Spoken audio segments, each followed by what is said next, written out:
Good afternoon, all. It is my pleasure to invite you all for the webinar series conducted by KIT-Kalaignarkarunanidhi Institute of Technology, Coimbatore. On behalf of our institute, we are organizing a series of webinar, and today we have Mr. Vivek Chandramohan as a special guest with us. He is going to deliver a lecture on applications of bioinformatics in drug designing COVID-19. Now, I am handing over the session to Mr. Vivek Chandramohan. Thank you. Thanks for introducing me, sir. So, can we start the slides?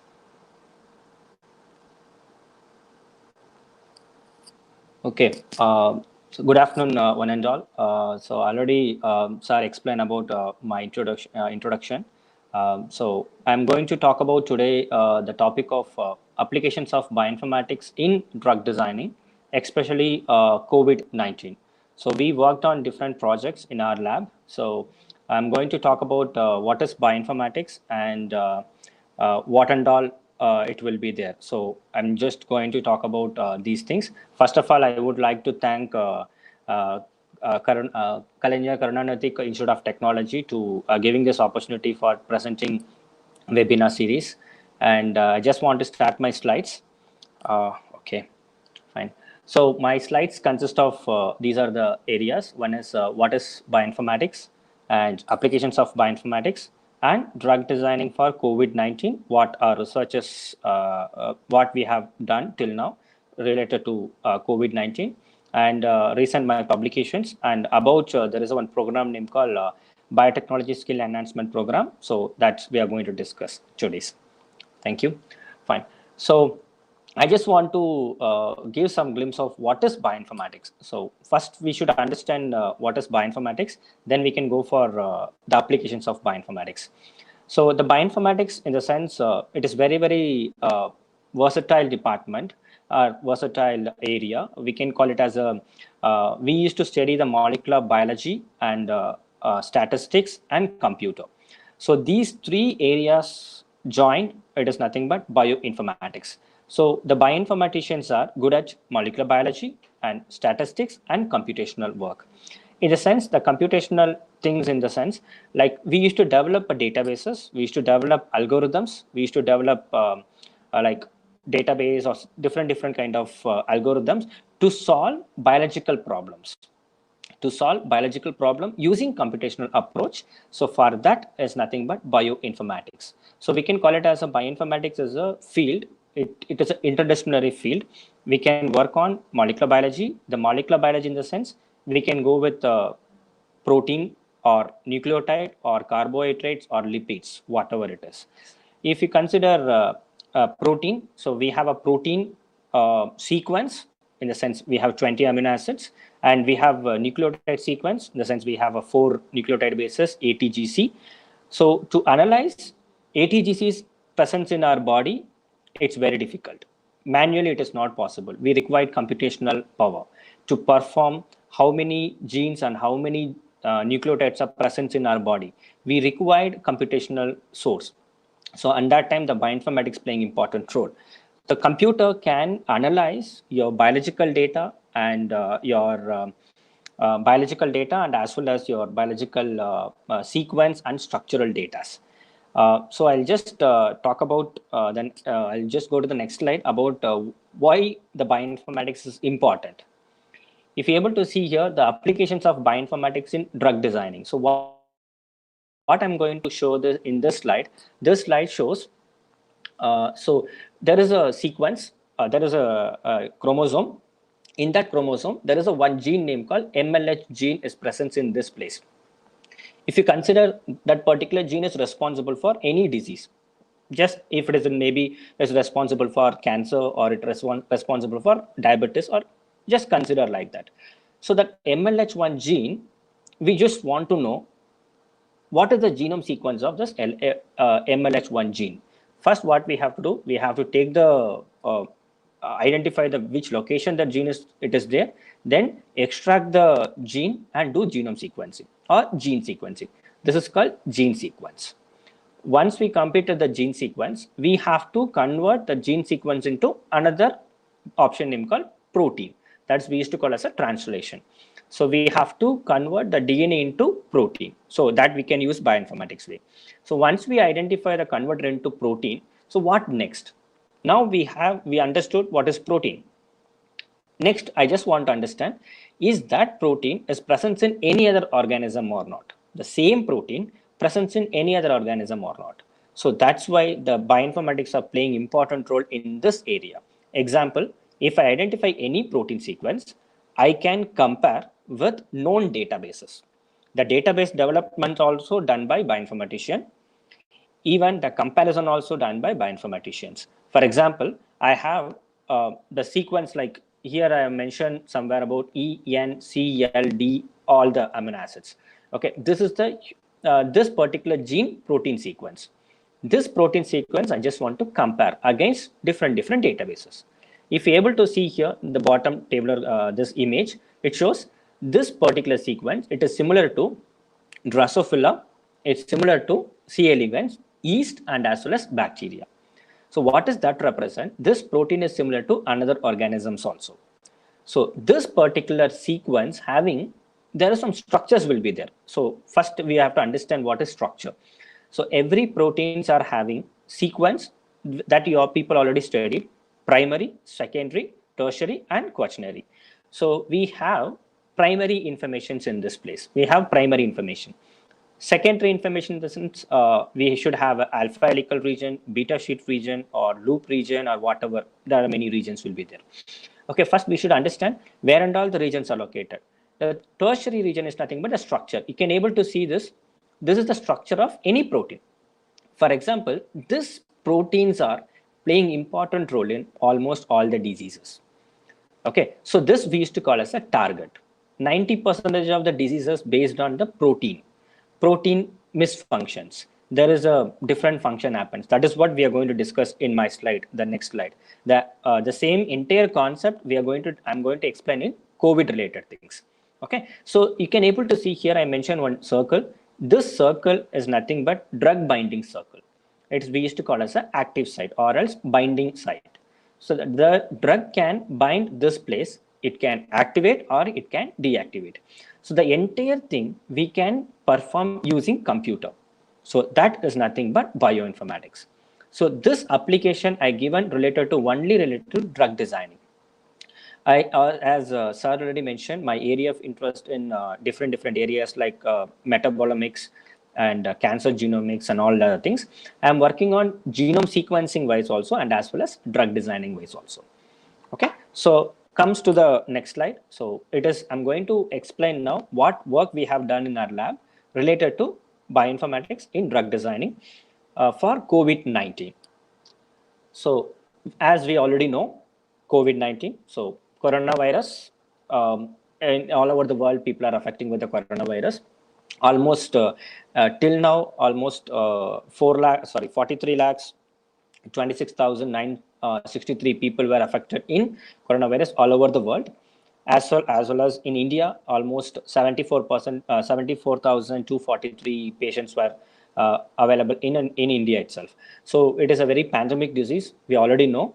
So the coronavirus is a large family virus which may cause illness in animal and as well as human. So we already know, because every day whenever you're opening a newspaper or news, everyone they talk about only coronavirus. What is that? How it is comes, from where it comes, how it is transmission happens. Everything they are explaining. But I don't want to go in depth about that. But I just want to show what is coronavirus and how many people are affected with the coronavirus. So if you're a researcher or if I'm a researcher, first I just want to know why I want to do the research. What is the need? So that's what the need of the coronavirus, the drug molecule. It is mandatory. It is required.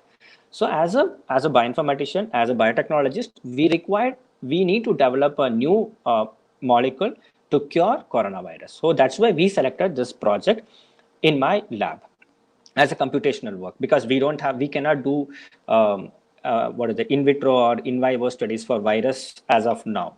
It's very difficult to do. We require some good lab facilities and all these things. In computationally, we can perform. So that's what I'm going to explain in my slide.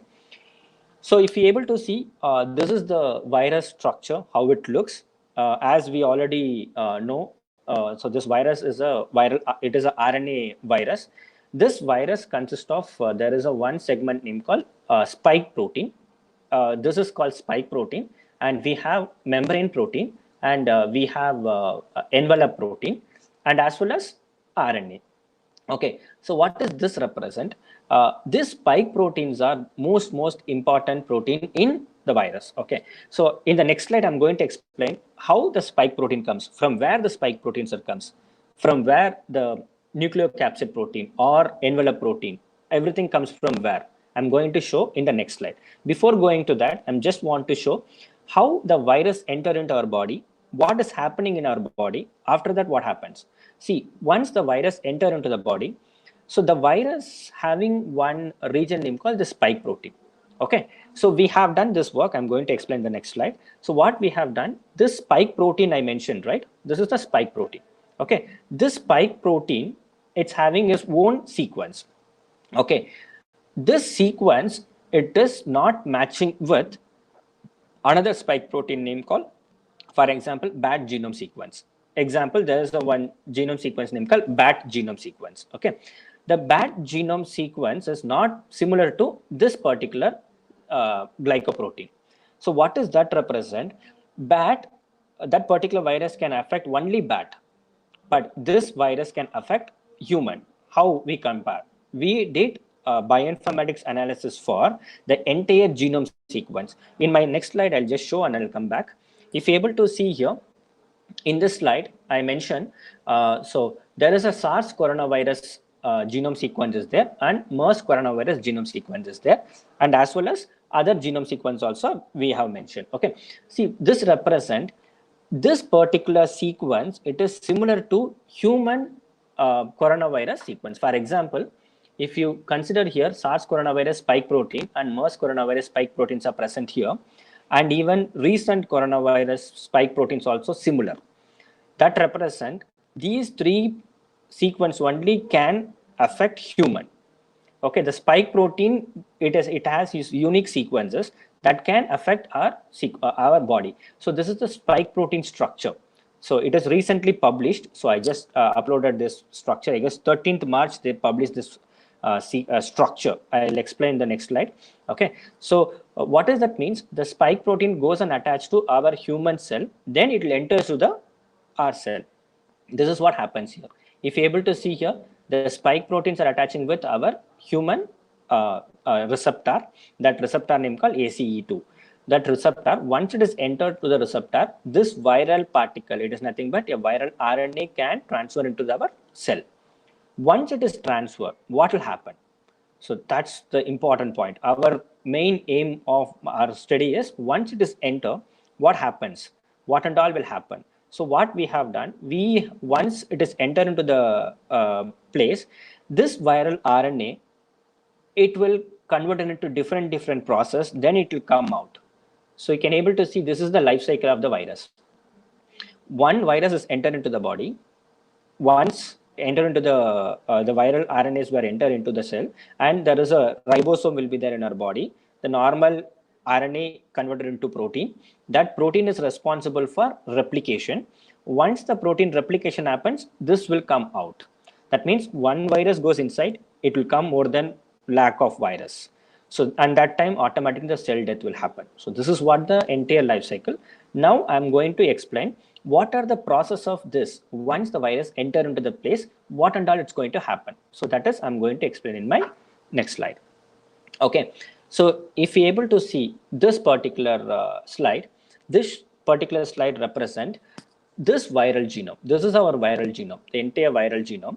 This viral genome made up of mainly two areas. One we used to call as a structural genome. Sorry, this is non-structural genome. This is structural genome. In the sense, it's very simple concept. This particular S is there, right? So this S represents spike protein coding region. This particular region is responsible to code spike protein. Okay, so this region is responsible to code membrane protein. This responsible to code there are other membrane proteins will be there. This is envelope protein. So like that, there are proteins were there. This is we used to call as a structural protein, which is already shown in this place. Example, These are the structural proteins. Okay. Then comes to non-structural proteins. What is non-structural proteins? So once the virus enter into the body, it's required to replicate. So for the replication, these proteins are important. That is what I'm going to show in the next slide. What is the importance of the protein? So if you're able to see these, what are that? These slide represent this region. Example, ORF1 and ORF2. ORF1 and ORF2 is nothing but open reading frame we used to call. So what we have done as a bioinformaticians, once, as we already know, in January month, there is a sequence, that means the Chinese people, they did entire genome sequence of coronavirus, recent coronavirus. Okay, they submitted into, there's one database name called NCBI. Okay, they submitted into NCBI. Okay, so, and that time, as a bioinformatician, I just want to do some research on COVID. What I have done, so I downloaded the genome sequence of coronavirus. What they submitted means China people. I downloaded the genome sequence. Once I downloaded the genome sequence, I did BLAST. There is a one tool named called Basic Local Alignment Search Tool. It is a bioinformatics tool. So what we have done, we did BLAST. From the BLAST, we come to know this coronavirus, it is similar to SARS coronavirus. It came in 2003. We already know SARS coronavirus, and I guess most of the people know about the SARS disease. It happens, I guess it came in 2003. So this virus and recent coronavirus are almost similar. We found 97% similarity. Okay, what next? So the compare genome wise, it is 97% similarity, 98% similarity. Then what about this ORF region? ORF region 1 and ORF region 2. So that's why we have compared each and every proteins sequence. That is nothing but this particular ORF, it's going to code 16 different type of proteins. This is what the biggest problem in coronavirus. That's why there is no proper drug molecule. These many proteins are responsible for replication, and many proteins are having, as per the recent studies, they said there are many mutations are happening. Because of the mutation, the drug molecules are not binding properly. Okay, so why we have to do what we have done in our research? If you're able to see in this slide, we mentioned here NSPs. NSP represent non-structural proteins. Okay, NSP 1, 2, 3, 4 till like 16 were there. Each and every non-structural proteins are playing important role. Okay, I'm going to give some of the examples. NSP1, the non-structural protein 1 is responsible for helicase, RNA degradation activity. Okay, RNA degradation activity in the sense, this particular region, it's responsible to code one enzyme. That enzyme can stop human mRNA binding regions. That means, so as we already mentioned, as I already shown here, this particular region, in the slide, you can able to see, once the viral RNA enters, this is our ribosome. Okay, this ribosome, only viral ribosome, viral RNA should go on, make one more copy. Our RNA should not go. What happens? This particular enzyme, it will automatically goes and stop viral RNA degradation. That means, sorry, normal RNA degradation will happen. So for that is nothing but this particular enzyme, NSP1. Okay, similar way, I'm going to explain one more NSP's name called NSP12. This particular enzyme is responsible for RNA-dependent RNA polymerase. It is very, very important enzyme. It is responsible for replication of this viral RNA. As we already mentioned, as we already know about, there is a one FDA-approved drug is available for COVID now. It is named called remdesivir. So that particular drug is binding with NSP12 because it is an RNA-dependent RNA polymerase. What happened? The viral RNA goes to the RNA-dependent RNA polymerase. It will convert it into another copy. So if you want to block that particular region, we need NSP12. Okay, if I want to block NSP12, I required structure. Okay, if I want to block NSP12, I required some of the chemical molecule. That is what our research. We just want to block each and every NSPs. Or I can block spike protein, I can block membrane protein, I can block envelope protein, now all these things. This is what the drug designing process. As a wet lab wise, it's very difficult. But as a computational wise, each and every sequence we know, each and every structures we know, we can predict some of the molecule can bind, or some of the molecule can inhibit. This is what our studies, what we have done. And one more important thing I just want to give important, there is one enzyme name called methyl transferase. Okay, so this enzyme is playing important role in adding a methyl to that particular RNA. So this, if the methyl is not attached to the RNA, our restriction enzymes can cut. So what we have done, we just want to stop NSP16 process. That also we have designed the drug molecule. Like that, we have designed each and every drug molecule. In my next slide, what methodology we followed and what are the results we got, that I'm going to show now. Okay, these are the methodology what we followed in our research. So we have downloaded the genome sequence from NCBI database, and we have done sequence alignment for individual sequences, NSP1, NSP2, NSP3, all the sequences. And we have done homology modeling, because as we already know, there is no proper structures for means molecular docking or any other studies. We required a structure, so that's why we have done homology modeling. And we identify some of the chemical molecules can inhibit the viral replication. We have selected the compound identification, and as a bioinformatician, the basic concept of interaction study is nothing but molecular docking. We have performed molecular docking, and we have validated the molecular docking result using molecular dynamics. This is what our entire methodology. Our aim is, I just want to block almost all the NSPs. This is what our research, what we have performed in our lab. Okay, so comes to first step is nothing but sequence alignment and analysis. In the sequence alignment and analysis, the left-hand side it shows our SARS coronavirus sequence and Wuhan coronavirus sequence. If you're able to see this particular sequence, it's having how much percentage similarity. This is actually the protein sequence we have taken. I already mentioned there is no proper sequence also in January month, and there is no proper structure information also. As a bioinformatician, what I have done, I have taken Wuhan sequence. It is nothing but WUHA is there, right? That is a recent coronavirus sequence. And this is SARS coronavirus sequence. I already mentioned it is 97% similarity. What we have done, we did pairwise sequence alignment using bioinformatics. From there, we found these are the sequence similarity. What does that represent? NSP1 is nothing but non-structural protein 1. It is similar to SARS coronavirus, approximately 84% similarity. As we already know in bioinformaticians, already those who studied bioinformatics, as we already know, if the sequence similarity is greater than 40 or greater than 60%, if the sequence may have sequence similarity, means it may have same function, it may have same structure. So this is what the basic prediction what we can assume from bioinformatics. So as per this data, you can able to see these are our target. NSP1 having 84% similarity, NSP3 having 82% similarity, NSP9 95%. Like that, each and every NSPs we have calculated the percentage. In the sense, individual sequences we have taken, we compared with SARS coronavirus, and we got these are the percentage. These percentage represent these sequences are almost similar to SARS coronavirus. As we already know, SARS coronavirus also very pandemic. It came in 2003. Many people that died, and even this coronavirus also it is having similar to SARS coronavirus. This is what the basic studies what we have done in our lab first and January month. Okay, so Jan or February starting. So once we have a sequence, next one is if I want to design any drug molecule, I required the structure. That is nothing but protein structure is required.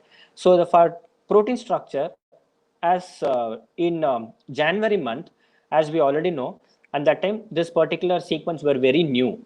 To get three-dimensional structure, it's very difficult, because if you want to get a three-dimensional structure, we required X-ray crystallography or electron microscope and all these things. You can able to see in the previous slide, I mentioned this particular structure. This is spike protein, but it came in when? 13th March. But I started my project on January mid itself. So at that time, there is no structure. Okay, without structure, how I can design a drug molecule? I need some structure, right? There, bioinformatics are playing important role. So that role is nothing but homology modeling. What we have done? homology modeling, it is required if the sequence is greater than 60% sequence similarity. Then we can go for homology modeling. The same way, here you can able to see almost all the sequences are more than 80%. Definitely I can go for homology modeling. Okay, what is homology modeling here? Homology modeling in the sense, here I'm going to show one of the example. Okay, so what we have done in the homology modeling. Okay, so first I'll start with one of the example of NSP1. Okay, NSP1, I already mentioned, NSP1 is it is a monomer protein. It's a monomer protein, means it is a single protein. This single protein is responsible for mRNA degradation of host. That is one thing. Okay, this sequence is 180 amino acid. Okay, so very simple, 180 amino acid. Okay, the same NSP1 is present in SARS coronavirus also. Same NSP1 present in SARS coronavirus. What we have done, that SARS coronavirus structure, that means old 2002 coronavirus structure was already available. We have taken that particular structure and we have taken our 180 amino acid sequence and we did model using homology modeling. Once we build the model, we got new structure. That new structure is this one. Okay, fine. So now I got the structure. You can able to see the structure is made up of beta sheet and alpha helical region. There are 2 alpha helical region and 1, 2, 3, 4, 5. 5 beta sheet regions were there. Okay, now my question. This is I predicted. After prediction, is it 100% correct, the structure? I just want to know the structure is 100% correct or not.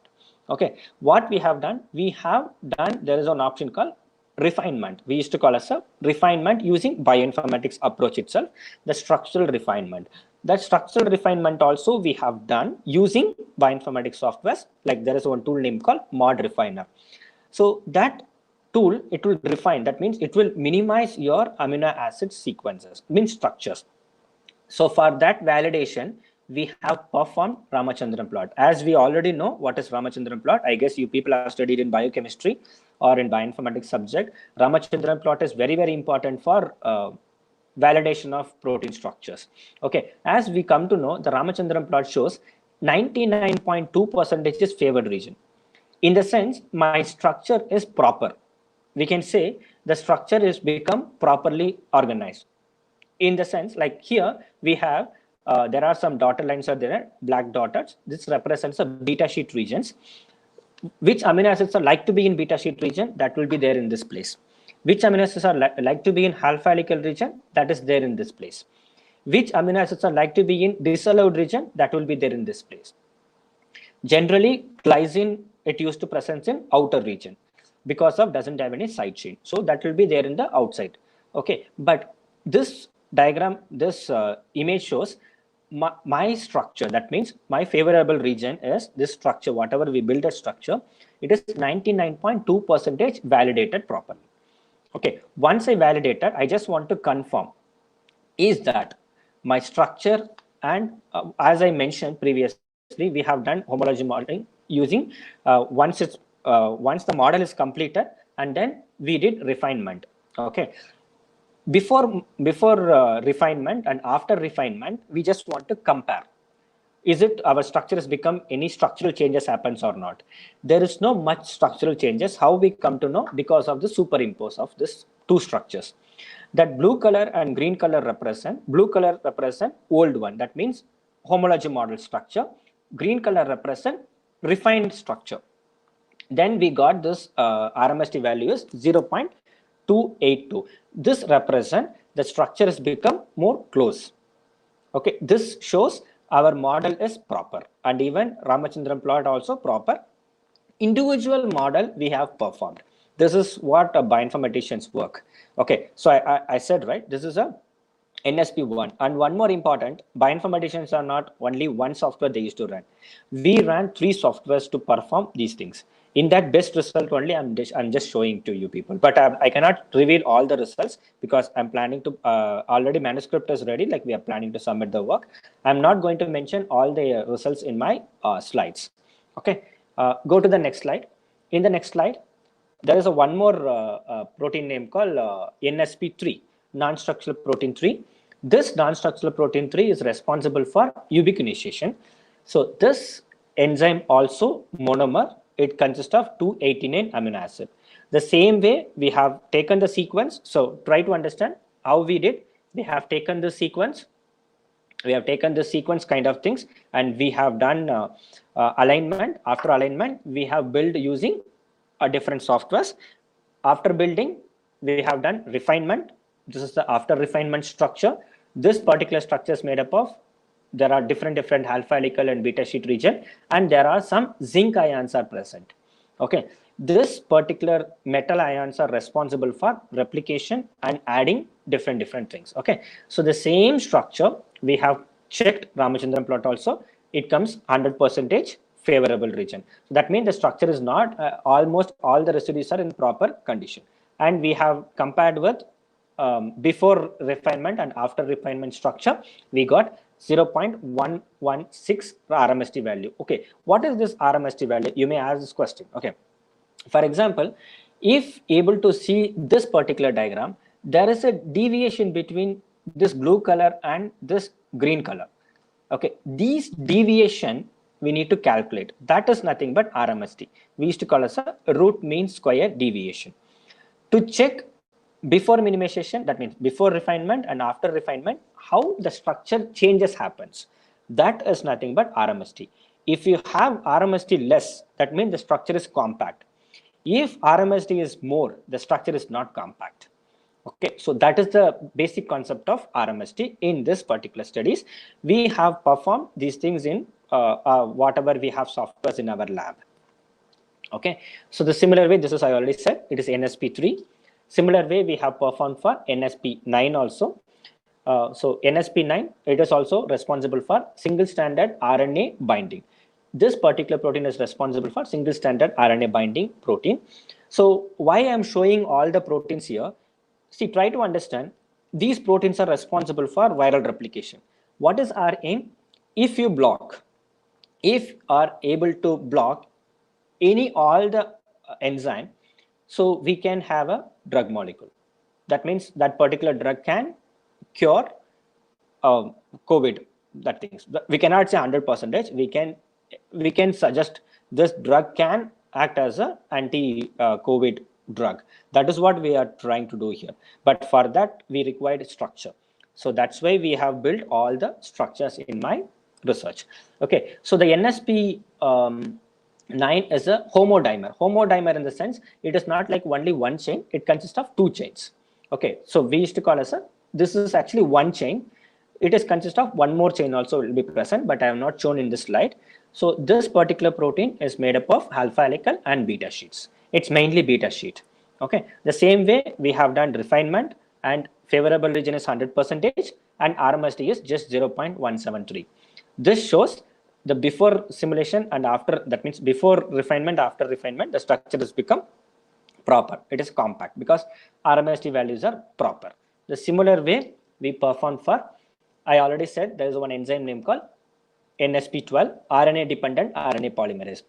As I mentioned already, there is a one FDA approved drug name called remdesivir. So that particular drug will go and binds to this protein only. So recently, 2 weeks back, they published one structure, that means X-ray crystallography structure. This is we have done January month, but now the X-ray crystallography structure of NSP12 bounded with remdesivir structures are available. There is a one database name called Protein Data Bank. It is available. If anybody interested, you people can go and download and cross check how the protein is there, how the remdesivir binding, and what happens. So it's already there, but when we started at that time, there is no structure. That's why we build a model. Okay, the same way, if you're able to see, this particular protein is a heterodimer. I already mentioned it's a heterodimer, and 1410 amino acids will be present. It's a very big protein, and it is the role of this protein is a RNA dependent RNA polymerase. In the sense, the RNA will come and it will convert it into another copy. It's a RNA dependent RNA polymerase. Okay, so look at this model. This particular protein is mainly made up of alpha helical region, and small beta sheets will be there. So then we have done homology modeling. After homology modeling, we did validation using Ramachandran plot. Then we have performed superimpose. We used to call it, this is called superimpose analysis. We got RMST value is 0.121. That means before simulation and before refinement and after refinement also, the structure has become very good. So like that, we perform for next protein also. The next protein name called NSP13. NSP13, it is a homodimer. It consists of 601 amino acid, and it has the function of this enzyme is helicase activity. This enzyme is responsible for cutting. It is a helicase. It is having there are some zinc ions will be there to use to go and cut the different regions. Okay, so after refinement we have a structure, and even it consists manganese and as well as or the zinc ions, and the favorable region is 99.7%. This is a Ramachandran plot. The same way we have performed for superimpose analysis. So we have a Ramachandran plot, RMST value of 0.503. So like that, we perform for NSP14. So NSP14 is responsible for, it is a proofreading of viral genome. In the sense, what is called proofreading in the sense? See, I'll just explain about NSP16 and then I'll come to NSP14. Then you will get some idea. See, NSP16, this enzyme, it's playing important role in methyl transferase. Okay, I already said this enzyme is responsible for methyl transferase. As I mentioned previously in my slide, in your viral genome, if methyl is present, okay, restriction enzyme cannot cut. That is a best one example. If methyl is present, restriction enzymes cannot cut. Okay, now my question, how to identify methyl is present or not? So there is one enzyme that is nothing but NSP14 enzyme. It used to go and do the proofreading. That means it will read the entire genome where and all we can add methyl. If we add the methyl, what will happen? There is no restriction enzyme cutting. So that's why the NSP14 is playing important role of proofreading of the viral genome. It will read entire viral genome. Where and all we can add methyl, it will go and inform to, means it will give a signal to the methyl transferase enzyme. Methyl transferase enzyme goes and attaches the methyl group. If methyl group is present, there is no restriction enzymes. So restriction enzymes cannot cut viral RNA. So as a bioinformatician, as a computational biology, or as a biotechnologist, what we have to do, we need to block proofreading also. For that, I need to block NSP14. We need to block methyl adding also. For that, I need to block NSP16. So in the sense, we need to identify the entire, we need to understand the entire mechanism of NSP1. So NSPs, all the NSPs. That's why we have done in our lab, all the NSPs we perform homology modeling and we build all the models. You can able to see here, this is methyl transferase, and even here also we mention methyl transferase. It's a MTAS there, right? Methyl transferase. It's the exonuclease and proofreading of viral genome. Okay, so this represent all the protein structures we have now. Okay, now our aim is, I need to design a drug molecule. That is what our next concept. Okay, so this is our entire project, what we have completed. As a previous slide I shown, that is I've taken from some other website.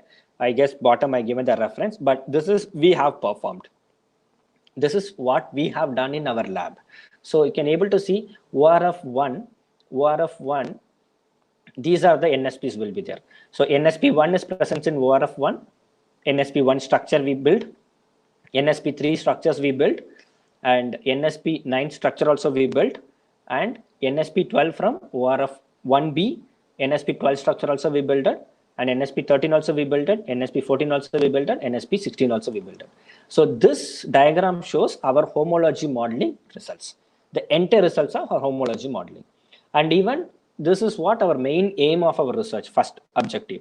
In the sense, the viral genome, 29,903 base pair, that viral genome consists of two ORF region. One is ORF1 and ORF2.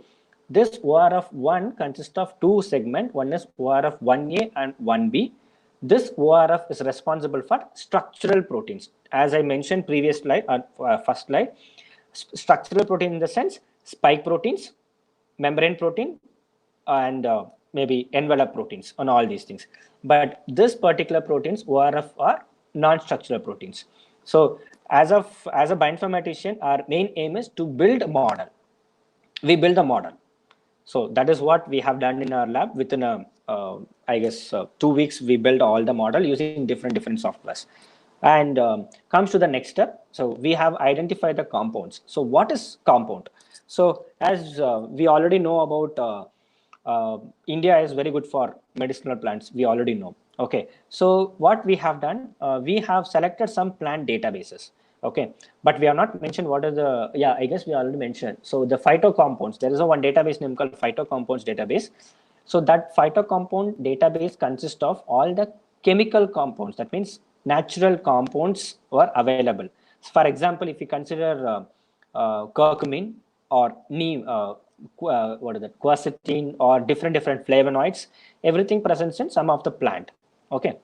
As a bioinformatician, what we have done, we selected 204 natural compounds from fetched from phytocompounds database and 11 standard FDA approved drug. I guess we already know.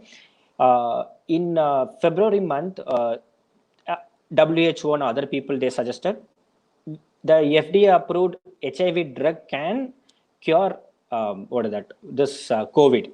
So that's why we selected 11 FDA approved standard drug. That means HIV drug.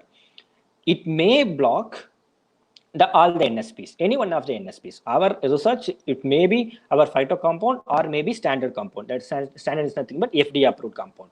Anything, if FDA approved drug is showing better activity, we can go and say FDA approved drug of remdesivir is showing better activity compared to phytocompounds. Or if the phytocompound is showing better activity, we can say compared to remdesivir, our drug is showing better activity. So this is what the idea of molecular modeling and drug designing. Okay, so as per our research, what we have done, there is a rule for bioinformatician. It is called Lipinski rule of 5 and ADMET property. As I guess some of the students may know about Lipinski rule and ADMET property, I'm not going in depth. So these are the properties are responsible for pharmacokinetics properties. So whenever we are taking any tablet, we should have this pharmacokinetics property. So this pharmacokinetic properties are very important for bioinformatics, means designing a drug molecule. So as per this property, only 139 compounds were accepted for Lipinski rule and ADMET property. What we have screened, we downloaded 204 compounds, but only 139 compounds are accepted for our studies. Okay, so this particular compounds we have, and as I already mentioned, these are the structures. Now what I have to do, I need to check all my 139 compounds against NSP1, all my 139 compounds against NSP3, like that NSP9, and so on. So all the protein I need to cross check. Is it my drug is binding in this place or not? If it is binding, what will happen? That is what our research. As a bioinformatician, that is what we have done in this particular area. Okay, so now comes to the molecular docking. So here we have done molecular docking using bioinformatics approach, but here I have not mentioned how we have done and all these things. These are the basic things, and some of the compound list only I have given, but I have not mentioned the entire information, and I have not mentioned the compound name also, because it is a important thing. Once we publish that work, you can able to see the paper, but it is still in the process. That's why I have not given the compound name. So what we have done, the NSP1 I already mentioned, right? NSP1 is a non-structural protein 1. For that, there is a one compound name called DIO.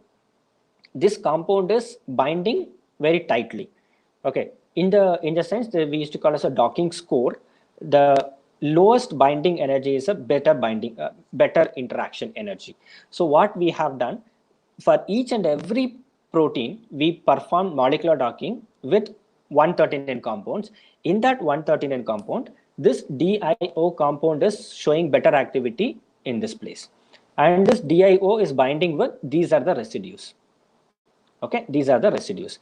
The similar way, NSP3, NSP9, NSP12, NSP13, 14, 16. We perform for all other NSPs. All the NSPs, that means just think NSP1, we have performed 139 time docking, and NSP3, 139 time docking, like NSP9, 12, 13, 14, 15, and then we perform and we identify which compound is better activity. Okay, and these are the docking results, and these are the interaction residues. Okay, why this interaction residues are playing important role? We already know. Just consider, if you consider there is a one enzyme, just consider about methyl transferase. Okay, in this methyl transferase, there may be some of the residues. Example, in this place, there is a one enzyme, there is a one residue present. If the residue name called methionine 181, methionine is present. Okay, if the methionine is responsible for adding methyl group, what we have to do? We have to block this methionine. Okay, that means my drug should bind with the methionine. The similar way we have to perform for other studies. So like that, we have checked the interactions also, where and all the drugs are interacting, which place the drugs are interacting, and because of the interaction, what happens. Okay, so the docking table represent where and all my drug goes and bind, which is the proper binding energy. Okay, so some of the images I showed in this slide, these are the docking images what we performed in our lab. So we are, as I mentioned already, we have selected 139 compounds. In that 139 compound, we selected top one compound or top two compounds based on the docking score. That docking score compounds were depicted in this place. For NSP3, this is the compound, and these are the interacted residues. This is NSP9, this is the best compound, and interacted residues. The green color represent interacted residues. But I have not mentioned what are the residues, because in the slide already I mentioned here what are the residues.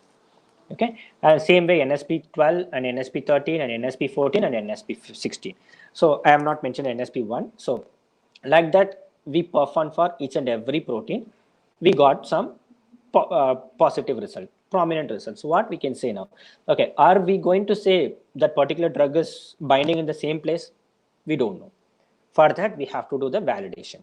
As a bioinformatician, as a computational drug designer, we have to validate using some of the bioinformatics tool. So that is nothing but molecular dynamic studies. We have performed molecular dynamic studies for individual NSPs. Actually, here I mentioned some of the NSPs, but we perform for every NSPs. That's nothing but non-structural protein NSPs. Okay, so in this, what we have done, so we perform simulation. It is nothing but molecular simulation. The molecular simulation, it's nothing but we used to make pseudo environment of our human body. Okay, so many people, they used to say, you are doing in computer. How you are going to say it is, how it is going to work in our body? Where is the prediction? Whatever you are doing is a prediction. Many people, they used to suggest. As a bioinformatician, as a computational biology, they come up with many ideas. They used to call as a molecular dynamic simulation. There is a molecular simulation and dynamics. So that will take care of how our body temperature, how our body pressure, how our cells are there. It is surrounded, as we already know, the proteins are surrounded with water molecule. The proteins are having neutralization. The proteins are having it own as pH, and the proteins are not in a static, it will be in the dynamic, in the sense the proteins, it used to move.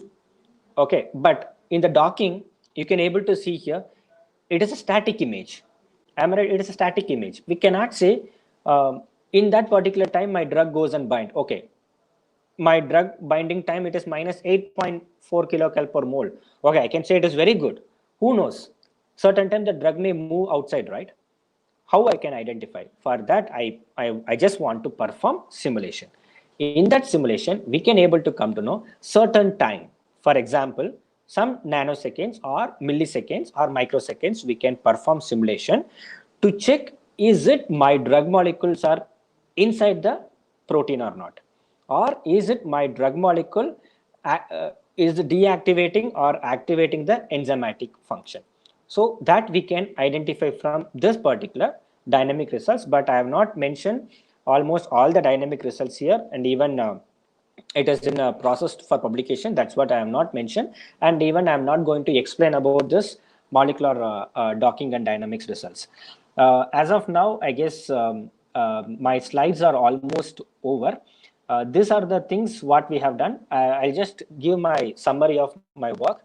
In my, there are some 2 or 3 slides were there, but I'm going to show later. So the thing is, summary of my research is nothing but we have taken SARS coronavirus, means Wuhan coronavirus sequence in January month. We compared with the databases and we found SARS coronavirus is similar to Wuhan coronavirus. And we performed bioinformatics analysis, nothing but sequence pairwise alignment and homology modeling and drug designing. For this, we found some drug molecules and we have performed molecular docking and we performed molecular simulation to say which drug can inhibit that particular areas. For example, as per, is it possible to share the slide? Please share the slide. Yeah. Yeah, fine. So as per this data, you can able to see we have checked with DIO and DLT. The DLT is a HIV standard drug. Okay, DIO is nothing but our phyto compound. We tried DIO is better or DLT is better to the small nanoseconds. Okay, so the performing in molecular dynamics and simulation is not easy. It required a huge computational facility. So, but we have a computational facility, we can able to do these things. Okay, so this represent our drug molecule can inhibit all the NSPs. These phytocompounds can inhibit all the NSPs. That is what our final conclusion of our project. So as per this, I just want to, these are my team, those who have worked on this project, Pujit and Vignesh. Actually, it is a project done by outsiders. There are some students came for internship, so they given here. So Mr. Pujit and Vignesh, they came from JSS University, and Shiva Prakasham, Erisami, Nidhi, Kavya, and Sushma, they came from JSS College of Arts and Science, College, Mysore. They came here and they did under project under my guidance, and they performed these things in the things. And we have already completed the manuscript. We are planning to publish this work. And in my next slide, I'm just going to show my recent publications done by my lab. What are the publications we have done? So these are my papers. Recently, I have published one paper in Nature Scientific Report related to Parkinson's disease, and have published in Inorganic Chemactone and with the Elsewhere Journal. And I have published with different people in the area of synthesis and biological activity, and have published paper with JBSD Journal for enzymatic inhibitor. And the last slide, I just want to give some glimpse of there is a one option name called Biotechnology Skill Enhancement Program. As I mentioned, I hope there are many BE biotechnology students are attending this particular course, means attending this webinar. For them, this particular talk will be useful. I don't know how many of you heard about biotechnology finishing school. It's happening in Karnataka.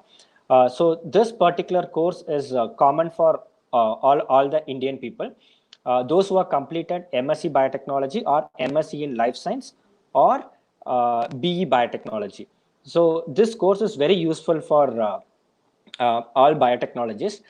So we have this particular course name called PG Diploma in Bioinformatics and Big Data Analytics. This particular course available in our department. We have this particular course. This course, good thing about it, this course is made by Karnataka government and DBT, Department of Biotechnology. So this particular course is 1-year course. Those who are interested, they can write an examination. There is an examination called KBAT. KBAT examination. It's going to happen in July month.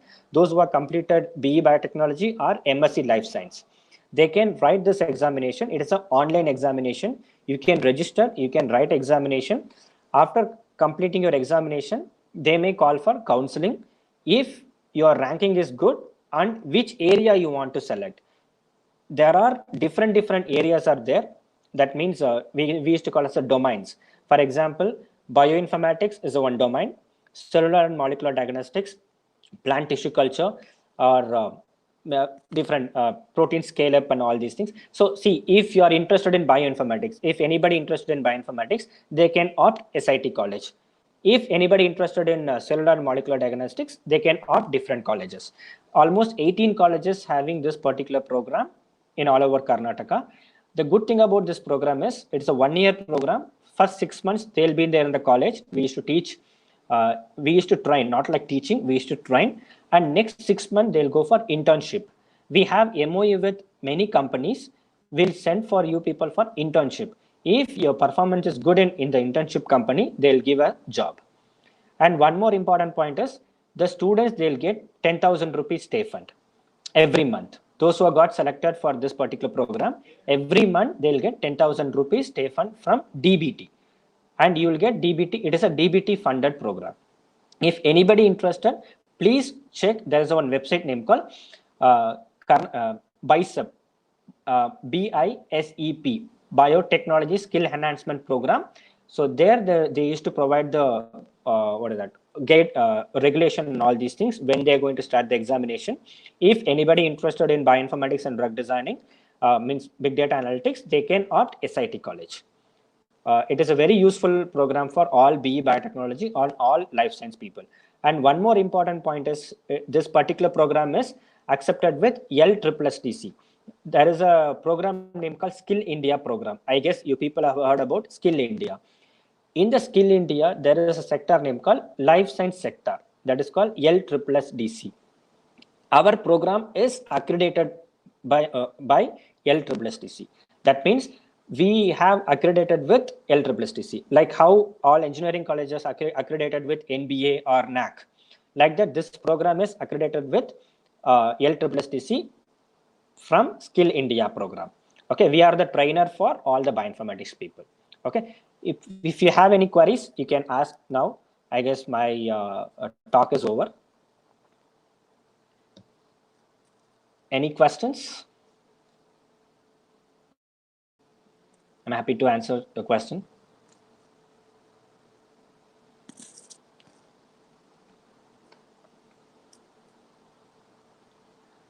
So, for results, if I know you, where do you set the sample getting the results using various software? Okay, so someone asked this question: what is the behind work of all these software results? Like how these and where do you set sample for getting these results using various softwares? So my thing is, once we downloaded the genome sequence from NCBI, what we have done as a bioinformatician, first thing is, first we should know the sequence is well annotated or not annotated. I don't know how many bioinformaticians are there. If anybody bioinformaticians are there, they will come to know. Whenever the sequence is submitted into NCBI page, we'll come to know the sequence is annotated, means it is a reviewed or unreviewed. Okay, so we downloaded the sequence and we use many bioinformatics softwares like free softwares. We have performed with free softwares and we perform with online software, and in our lab we have some commercial softwares. Okay, so the using commercial softwares like Discovery Studio and free software like Modeler, and there are different softwares we use, online software like Swiss Modeler. These many softwares we perform use only for homology modeling. I have not mentioned all the softwares name here. We performed 3 softwares for homology modeling. In that, which is prominent result, that only we have shown in this slide. Okay, so this is what the thing is. We have performed different software. Even molecular docking also we perform same thing. So specific causing disease in the human, or it is responsible for corona disease also. So MHLH2 gene is responsible. Actually, just I given one example only. That particular slide I given, it's only for example. Applications of bioinformatics. I have not mentioned it is for what is that coronavirus slide. Okay, so that is applications of bioinformatics. MLH gene, it may respond. I am not just I said it may, but it is not for coronavirus. Okay, that is one example I given. Any other questions? Helpful designing drug discovery COVID, a similar NSP in presence in both. Okay, so the same, the SARS coronavirus and NSP coronavirus are almost similar. So NSPs, that means NSP1 they asked, it is almost 99% similarity. If any drug molecules are FDA approved drug molecules are available for NSP1, then you can use that particular drug molecule for coronavirus NSP1 also. That is what my suggestion. But the problem is here, the NSP1 and NSP2 sequence are mutating many times. Okay, that's why there is no proper molecule for these things. What was the basic idea on which the FDA drug was selected? Okay, as per the docking, means as per the research article published in Nature Nature article. They tried with remdesivir drug molecule. There is a one paper came in Nature Communication, I guess so. Based on that, they mentioned FDA approved drug can act as a coronavirus. So that's why we selected 11 FDA approved HIV drug we selected, because there is no FDA approved drug for SARS also. Till now, there is no drug molecule for SARS coronavirus also. So that's why we selected HIV. Why? HIV, but viral genome is not same, but HIV RNA-dependent RNA polymerase almost similar to coronavirus RNA-dependent RNA polymerase. That's why we selected HIV FDA-approved drugs. Good. Why don't select resistant animal for COVID? Fine. So the thing is, when we started the sequence, we started the project, we selected only for human coronavirus sequence only. If I want to check for any other sequence, it's very difficult to do. And even it is required huge time. See, I can give one example of my molecular simulation. If I want to perform molecular simulation of one drug molecule, it may take minimum 2 days. So I have to perform many molecular simulation because we require high-end computers. Even though we have high-end computers, that's why we can able to complete within 2 months or 3 months of all the NSPs. So we have seen some papers, they have done only molecular docking and they published this work. Okay, all NSPs, they have published. It came in elsewhere somewhere, one journal.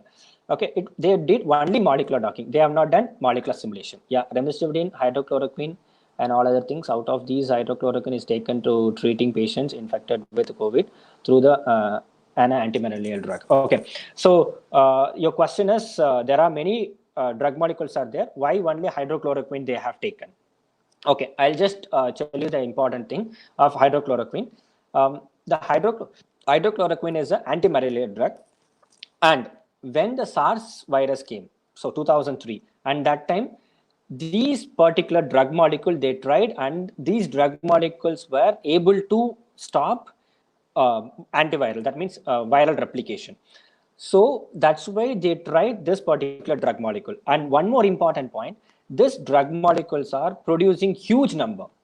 It's very important. Okay, if suppose one example, if cancer drug molecules are showing better activity, okay, are you able to give cancer drug molecules to this? The production is very less. Okay, because 1,000 people are getting affected, but only 2 tablets are there. Then what are the use? So that's why they selected hydrochloroquine. Already SARS virus they checked. It may work. They were thinking it may work.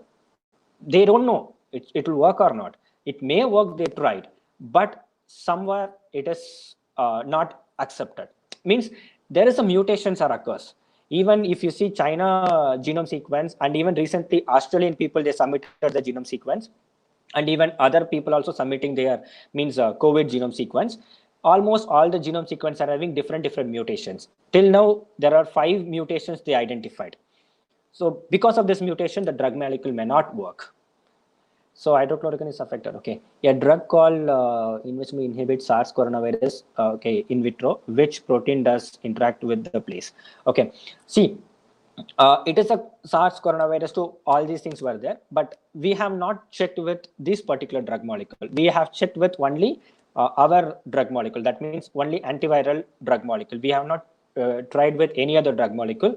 Even I am not sure where it goes and bind, which protein it goes and bind. It may goes and bind to maybe any NSPs or spike protein, but spike protein binding is very difficult because spike proteins are having more mutation. Okay, or the mutations will affect drug designing for COVID-19. If mutation occurs, it will affect effort of bioinformatician. Yeah, the mutations are playing important role. As I mentioned, actually, I have not. I'm doing many research on HIV also. I have filed a patent for HIV for drug-resistant mutation. As a bioinformatician, I have already filed a patent for drug-resistant mutation. But doing drug-resistant mutations checking, it's very difficult because first we should identify which mutation is responsible. After that, we have to do molecular docking, and we have to check with wild structure. We have to check with mutated structure, and in the mutation, just consider if the position, example, there is a protein name called NSP12. Okay, in the NSP12, the position name called 142nd position, arginine is there. Okay, if the arginine is changing to lysine, example I'm talking about. Okay, arginine is changing to lysine. Is it the mutation is drug resistant? First, we should know. Okay, the same way we have to check with all 20 combination.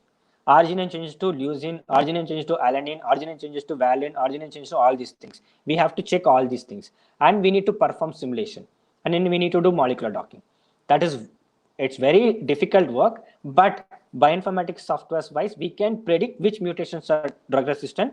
That is why there is a new technique name called NGS data analysis. Using NGS data analysis, we can able to find out which is a prominent mutation. For that mutation, we can try molecular docking. As I published some of the paper using the same thing. Okay, what about adiabatic property of selected drug molecules? Okay, so this drug molecule, why I selected the adiabatic property, why only 138 compounds? This drug molecule we are planning to give for oral. If I'm going to give for injection, the adiabatic property is not that much important. Why I'm telling, if I'm going to for injection, directly it will go to the bloodstream. But when I'm going to take oral, it should go to the intestine, and it will break, and it will move to the different places. As you already know about adiabatic, it is absorption, distribution, metabolism, and toxicity. That means it should absorb first if your molecular weight is less than 500 Dalton, and as well as it should be properly absorbed. It should carry from CYPD enzymes, and it should move to the bloodstream. Then it should metabolism should happen. After that, it should excrete via urine or some other way. That place, it should not be toxic. So that's why we selected adiabatic property. Our drug molecules are natural compounds, and even 139 compounds are not toxic. That also we found as per the adiabatic property and as per the papers, already published papers. Yeah, any other questions? I hope you people are clear.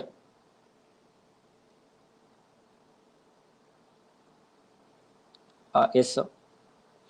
Sir, your mic is off. Please switch on your mic, sir.